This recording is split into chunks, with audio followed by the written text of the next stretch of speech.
வேல்முருகன், நான் உங்களிடமிருந்தே ஆரம்பிக்கிறேன். ஏன் இப்படியான ஒரு முடிவு? இதன் பின்னணியில என்ன இருக்கு? அரசியல் பின்னணி தான் அப்படின்னு இதை பார்க்கணுமா? அதாவது இந்திய தேசத்திற்கு ஒரு மிகப்பெரிய தத்துவார்த்த அடையாளமாக திரு கெஜ்ரிவால் அவர்கள் தோன்றினார்.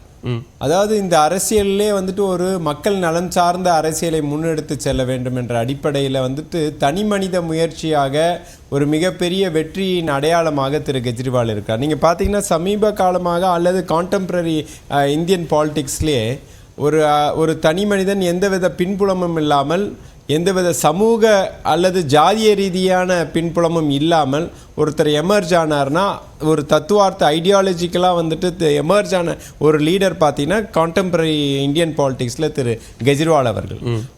அவர் முன்னெடுத்த அந்த அரசியல் இந்த இந்திய தேசத்தின் மக்களின் நலன் சார்ந்த, முக்கியமாக அந்த காலகட்டத்தில் இருக்கக்கூடிய அந்த கரப்ஷன் அகெயின்ஸ்ட் இந்தியா என்ற அடிப்படையில் ஒட்டுமொத்த தேசத்தையும் பாதிக்கக்கூடிய ஒரு மிகப்பெரிய விஷயமாக இருந்தது இந்த கரப்ஷன். அதை ஒட்டி தான் அன்றைய தினம் நிகழ்த்தப்பட்ட ஒரு போராட்டங்கள், அதற்கு பிறகு எமர்ஜென்ஸ் ஆஃப் கெஜ்ரிவால் 2012 நடைபெற்ற ஒரு விஷயம். அப்படி அவர் அதை தொடர்ந்து அவர் வந்துட்டு இருக்கும் போது பார்த்தீங்கன்னா 2012-13 தேர்தலில் இருந்து தொடர்ந்து அவர் மிகப்பெரிய வெற்றியை இந்த டெல்லி, குறிப்பாக டெல்லி மக்கள் அவருக்கு கொடுத்துட்டு இருந்தாங்க. அதன் அடிப்படையிலும் திரு கெஜ்ரிவால் அவர்களை முடக்க வேண்டும் என்ற ஒரே அடிப்படை நோக்கத்தோடு, எப்படி இந்தியாவே ஆளக்கூடிய மோடி அவர்களுக்கு தலைவராக இருந்தார், முதல்வராக இருந்தார் திரு கெஜ்ரிவால் அவர்கள்.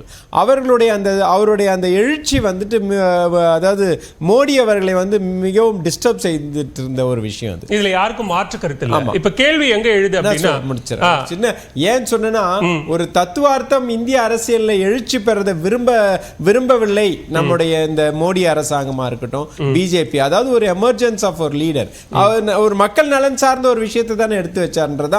அதற்காக நான் பேக்ரவுண்டை சொல்ல வேண்டிய ஒரு கடை எல்லாருக்கும் தெரிஞ்ச விஷயம் தான். இந்த காலகட்டத்தில் அவர் சொல்ல வேண்டிய நிர்பந்தம் ஏன் ஏற்பட்டதுன்னா, ஒரு தத்துவார்த்த அடையாளமாக அவர் எமர்ஜ் ஆனார். மக்கள் நலன் சார்ந்த ஒரு மாற்று அரசியலை முன்னெடுத்து வந்த தலைவர் திரு கெஜ்ரிவால் அவர்கள்.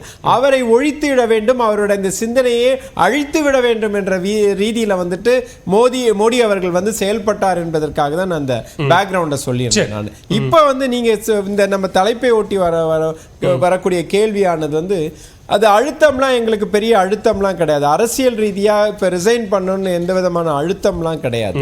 அதாவது பிஜேபி அவர்கள் கேட்ட கேள்விக்காகவோ அல்லது மற்றவர்கள் கேட்கக்கூடிய கேள்விக்காக கிடையாது. பட் ஆனஸ்ட்லி அவர் சொன்ன விஷயம் என்னன்னா, நான் ஒரு அக்னி பரீட்சையில் இறங்க தயாராக இருக்கிறேன், மக்கள் தான் கடைசியில் தீர்மானம். அதில் தான் டிஸ்பியூட், அதில் தான் கேள்வி வருது. என்னன்னா, இது ஒரு முறைகேடு வழக்கு தொடரப்படுது, அதை நீதிமன்றத்துக்கு போறீங்க, சந்திக்கிறீங்க. இப்போ உச்சநீதிமன்றம் ஜாமீன் கொடுக்குது. இதுக்கு முன்னாடி நாடாளுமன்ற தேர்தலுக்கு முன்னாடி தேர்தல் பரப்புரைக்காக ஒரு இன்ட்ரீம் பெயிலும் கொடுக்கப்பட்டது. இப்போ நான் மீண்டும் மக்களை சந்திக்கிறேன், மகாராஷ்டிராவோடு சேர்ந்து நவம்பர் மாதத்தில் டெல்லிக்கும் தேர்தல் நடத்தணும், நான் தேர்தலை சந்தித்து நிரபராதி என மீண்டும் முதலமைச்சர் நாற்காலியில் அமர்வேன் அப்படின்னா, இதுக்கு முன்னாடி மக்கள் தானே அவரை தேர்ந்தெடுத்தாங்க. இப்போ டெல்லியில எதுவும் பெருசா மக்கள் போராட்டம் முதலமைச்சருக்கு எதிராக வெடிக்கல, மக்கள் யாரும் அவர் ராஜினாமா செய்ய சொல்லி கோரிக்கை வைக்கல. ஒரு எதிர்க்கட்சி அரசியலை இப்போ அவர் ஒரு தேர்தல் அரசியலா மாத்துறாரா அப்படிங்கிற ஒரு கேள்வி வருது. இல்ல, தேர்தல் அதாவது நீங்க சொன்ன ஒரு விஷயம் ஒரு நிர்பந்தம் அவருக்கு இருக்கிறதாக நான் கருதுகிறேன். ஏன்னா தொடர்ந்து அவர் கரப்ஷனுக்கு அகெயின்ஸ்டாக எமர்ஜ் ஆனார். அப்படி இருக்கும்போது தொடர்ந்து பிஜேபி அந்த அடிப்படையை உடைக்க வேண்டும் அப்படின்ற ஒரு விஷயத்தை ஈடுபட்டிருந்தாங்க. பிஜேபி கடந்த 10 ஆண்டுகளாக, குறிப்பா இந்த டெல்லி அவர் உங்களுக்கு தெரியும், 10 ஆண்டுகளாக முதலமைச்சராக இருந்தப்போ எந்த விதமான, அதாவது he was not holding any portfolios. அப்படி இருக்கும்போது அவருக்கு அடையாளமாக இருக்கக்கூடிய அந்த ஊழலற்ற ஒரு அரசாங்கத்தை தோற்றுவிக்க வேண்டும் என்றால் அவர் நிச்சயமா பெரிய சக்சஸ்ஃபுல் தான் அது.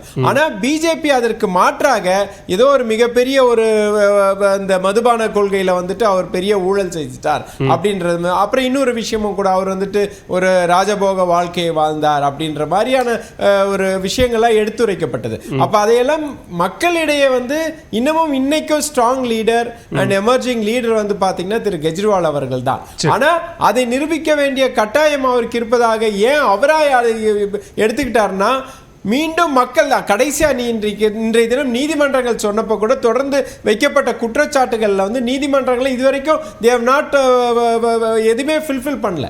இன்னைக்கு அந்த ஜாமீன் கொடுக்கப்பட்ட தீர்ப்புரையில இருக்கட்டும், பல்வேறு அதாவது திரு மணிஷ் சிசோடியா இருக்கட்டும், சஞ்சய் சிங்கா இருக்கட்டும், சத்யேந்தர் சிங், இவங்க எல்லாருக்குமே வந்து அவர்கள் வைக்கப்பட்ட ஒரு மிகப்பெரிய ஊழல் குற்றச்சாட்டு 100 கோடி ரூபாய் வந்து பெறப்பட்டதாக ஒரு குற்றச்சாட்டு. இன்றைய தினம் வரைக்கும் அவர் குறிப்பா சொல்லணும்னா மணிஷ் சிசோடியா வழக்குல வந்து அந்த ஜாமீன் வழங்கப்பட்டப்ப கூட அதற்கான எந்த விதமான முகாந்திரம் இல்லைன்னு பேரா 14ல வந்து ரெக்கார்ட் பண்ணிருக்காங்க. இல்ல அது அந்த கேள்விதான் இப்ப மீண்டும் எழுகுது. இப்போ நீங்க மத்திய அமைப்புகள் மேல, ஏஜென்சிஸ் மேல குற்றம் சாட்டுறீங்க. அவங்க போதுமான ஆதாரங்களை கொடுக்கக்கூடிய நிலையில கூட அவங்க இல்லைன்னு நீங்க நீதிமன்றத்துல சொல்றீங்க. சட்டப்பூர்வமாக சந்திக்க வேண்டிய ஒரு விஷயத்தை தார்மீக ரீதியா மாத்தி ஒரு அனுதாப அலையை அரவிந்த் கெஜ்ரிவால் திரட்டுகிறாரா அப்படிங்கிறது இப்ப கேள்வியாகுது. இல்ல கேள்வி நீங்க என்னன்னா நாங்க மட்டும் சொல்ல, இன்னைக்கு லேட்டஸ்டா திரு கெஜ்ரிவால் அவர்களுடைய பெயில் ஆர்டர்ல பாத்தீங்கன்னா they should not act as a caged parrot அப்படின்ற வார்த்தையை வந்து உச்சநீதிமன்றம் வந்து பயன்படுத்தி. அப்ப அதுல 2 நீதிபதிகள் மாறுபட்ட கருத்து சொல்றாங்க. அதாவது இன்ஃபரன்ஸ், நான் அதுதான் சொல்ல வரேன். ஒரு இன்ஃபரன்ஸ் we have to, அதாவது ஒரு perception we have to see that. அப்ப அந்த perception அடிப்படையில் பாத்தீங்கன்னா அந்த caged parrot செயல்படுறது மாதிரி ஒரு inference was drawn by repeated in many casesல வந்துட்டு நீதிமன்றங்கள் வந்து சொல்லிட்டு இருக்காங்க. அப்படி இருக்கும்போது இன்றைய காலகட்டத்தில் குறிப்பா வந்து 7 நம்மளுடைய லோக்சபா தேர்தலில் வந்துட்டு டெல்லியில வந்து தோல்வியுற்ற போதும், அங்க காங்கிரஸ் ஆம் ஆத்மி இணைந்து செயல்பட்ட போதும் அங்க வந்து பிஜேபி வந்து பெரிய வெற்றியை பெற்றிருக்கிறாங்க. அப்படி இருக்கும்போது இந்த மக்கள் நலன் சார்ந்த விஷயங்களை செய்த திரு கெஜ்ரிவால் அவர்களை இன்னும் டெல்லி மக்கள் வந்து ஏற்றுக்கொள்கிறார்களா அப்படின்ற ஒரு கேள்வியை வந்து பிஜேபி எழுப்பிட்டு இருக்கிறாங்க. அதுக்கான விடையை வந்து தேடி நான் அடிப்படையில் அதுக்கான விடை தேர்தல் முடிவுகள்ல தான் கிடைக்கும். மக்கள் ஓட்டு போட்டு மீண்டுமா கெஜ்ரிவாலை தேர்வு செய்வதுதான் அதற்கான விடை. அதுதானே மக்கள் தானே இறுதியில மன்னர்கள் யாரு தீர்மானிக்கக்கூடிய விஷயத்துல இருக்கக்கூடியவர்கள் வந்து நம்முடைய மக்கள் தான். ஜனநாயகத்தின் அடிப்படையில் வந்து மக்கள் தான் கடைசியில வந்துட்டு அதற்கான பதில் சொல்ல. மக்களை தேடி சென்று நான் அந்த அக்னி பரீட்சையில் ஈடுபடுகிறேன் என்று இன்னைக்கு சொல்லி. சரி, முதற்கட்ட பார்வையை எடுத்துக்கிட்டு திரு பாலச்சந்திரன், இது மத்திய அரசு குறிப்பா பாஜக, டெல்லி துணைநிலை ஆளுநர் இவர்கள் கொடுத்த அழுத்தங்கள் ஆம் ஆத்மியையும் அரவிந்த் கெஜ்ரிவாலையும் சோர்வடைய செய்து விட்டதா? ஏன் இந்த முடிவை கெஜ்ரிவால் எடுக்கிறார்?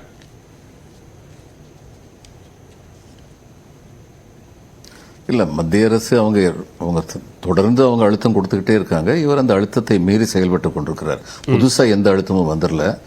உண்மையில வந்து பெயில் கண்டிஷன்ஸ் தான் உண்மையான நிர்பந்தம்.